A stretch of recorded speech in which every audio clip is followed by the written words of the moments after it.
One of the biggest things I've noticed within society recently with the collective narcissism and collective psychopathy is hurt people are truly just hurting people. And most people are really hurting. And they're looking for any way to get out of their pain, any way to get out of their mental state. And the interesting thing about energetic fields and hurting each other, yes, when someone attacks another person, they take a piece of their energy field, but they're taking a low vibrational red pained energy. So yes, they shrink the other person's energy field for a second. They're taking on a painful energy. They're lowering the frequency of humanity, and they're taking on pain. So for a second it feels uplifting because they've taken on an energy field and they feel empowering in their egotistical mindset, but it's actually doing nothing for karmic energies. The universe will hate them. The higher powers are going to hate them. They're hurting other humans. They're, abusing other people, and they're harming someone else's mental state. And it's crazy.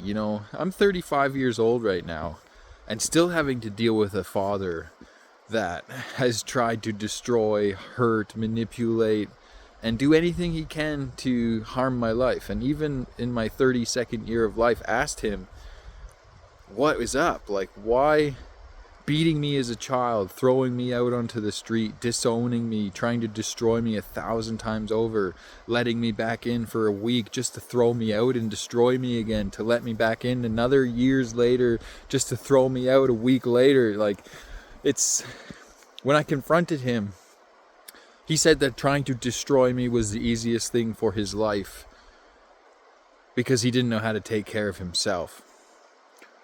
And the funniest part is, why would you ever have a child if that is the type of mindset that you're in? Kind of like now you have 99% of 95%, 90% of relationships out there based off of sexual energies, not real connections, not real soul connections, not meeting someone with the same morals and values. Like myself, I'm 3.5 years since my last relationship. I'm monogamous. I'm waiting to meet a queen that doesn't spread her legs at a stranger, that doesn't bend over to show her breasts at the perfect moment, that doesn't do anything for validation externally. I'm working at a resort right now, and the amount of women that are getting changed in front of a room of 5 guys, or going to yoga classes without bras on and half see-through shirts to get everyone looking at their breasts, or sitting on a couch with their short shorts on and lifting their legs up just at the right second so their panties and their booty cheeks pop out while there's 6 or 7 or 10 guys all staring at them. That is the most repulsive thing any woman could ever do.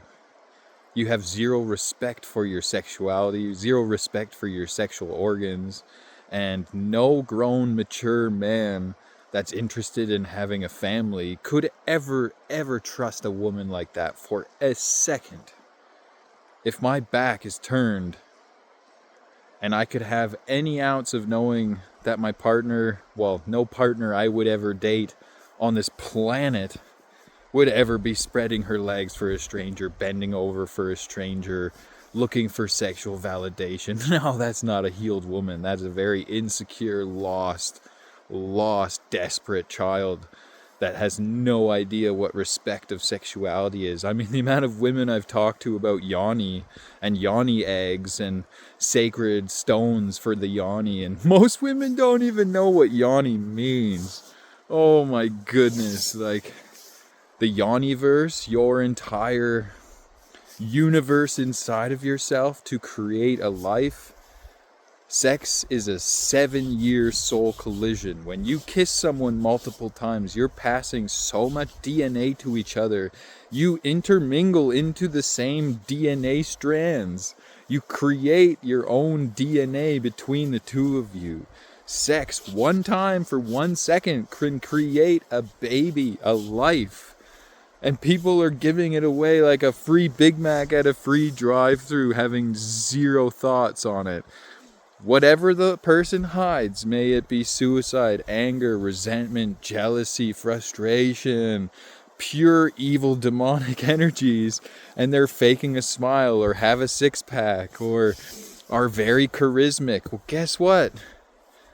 Ted Bundy was very charismatic. He was very, very good at flirting, very good at getting people to be addicted to sex like most of this society is. But then guess what? Just because someone smiles and pretends to be a good person doesn't mean for a second that they are a good person. The discernment is crazy. I'm 3.5 years without allowing any friends near my life, without any partners, without any women. Yes, I went on a few dates, but everybody was just interested in sex. And this all happened this summer because I was finally ready to start opening up myself again. And it's amazing when, excuse me, when you step back from 3.5 years of friendships, drugs, no alcohol, no hard drugs.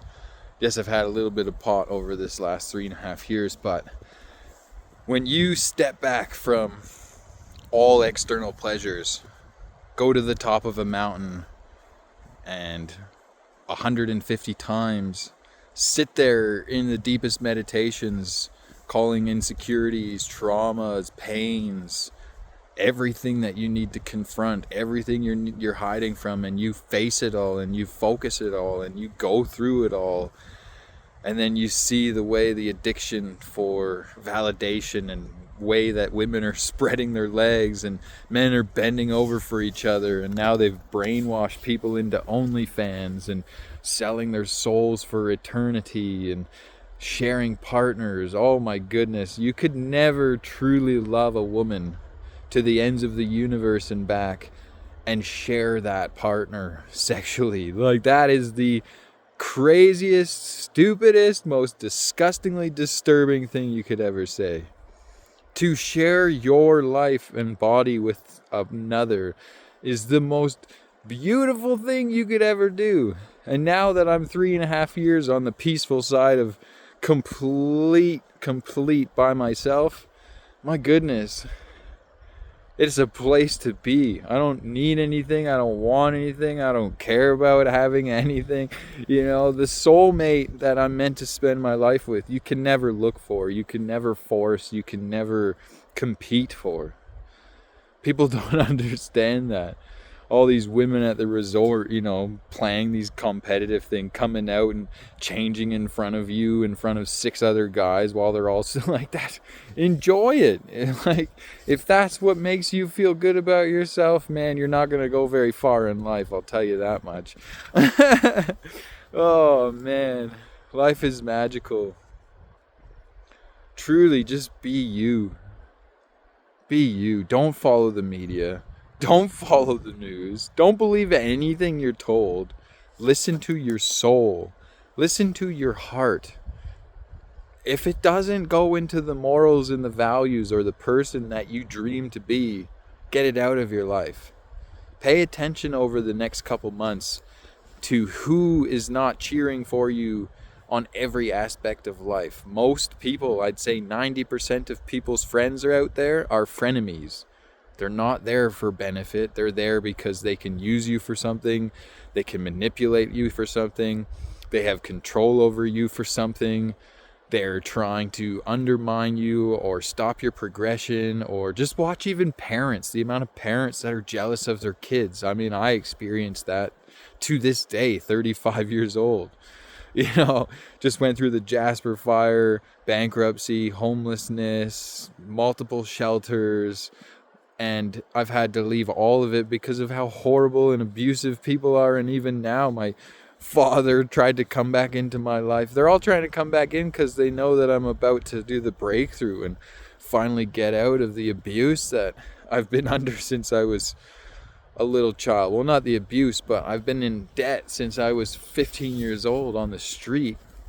And I'm about to be 35 years old and completely be free of all that in 6 months. So I'll be 36 years old next year. and starting fresh with nothing from my past held over my head or in a bank or anything. So, wow. Don't ever give up on your dreams. It's funny because all the people that thought they were bullying me in my childhood ended up being the catalysts to everything that I progressed through. Travel the world as an executive chef, come back as a fire spinning DJ 7 years later. Like, just accomplish your dreams. I'm a fucking steamroller, and if you get in my way, you're getting fucking steamrolled, and that's just the way of life. You know? There's a reason that they teach humanity to not be alone, to have groups of friends, to fit into society, because they don't want people that are awoken, ground, masculine, mature men standing up for monogamy, morals, and values, disgusted by sexuality, disgusted by this hookup culture, and most relationships are fake. I mean, look into any psychologist from history, and they all have the same thing to say. 99% of humans are wearing a mask. 99% of interactions are fake. The way that humans interact and talk and pretend to care, and it's all just this orchestration of debauchery to truth. If people were blunt and honest and straightforward, man, life would be so much better. Yes, people's feelings would be in an interesting manner, but people would be a lot more backboned. Instead of a society that lies to everybody's faces. And oh man, that's just the reality of life, though. I wish everybody on this planet love. I wish everybody healing, and I wish everybody to be seen and heard. But this world needs kindness. This world needs kindness and love, and we can be that change. I wish you all the most love in the world and the most beautiful existence. Namaste. Woo!